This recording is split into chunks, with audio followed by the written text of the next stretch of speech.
ఎదురు సూపులకు ఎర్రగైనవి కళ్ళు, ఎదగారాలకు బక్కాగైనది ఒళ్ళు, కడిగినవే కన్నీటితో తన పాదాలు, చేతి కందియ పళ్ళు. వింటున్నావో పిల్ల ఎన్నెన్ని బాధల్లా, పడ్డంక ఒక్కటైతున్నామే నువ్వు నేనిలా.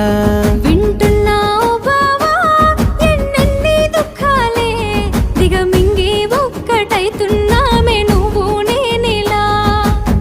కోపమచ్చి మాటలంటని, చెయ్యి లేపి దెబ్బ కొడతని.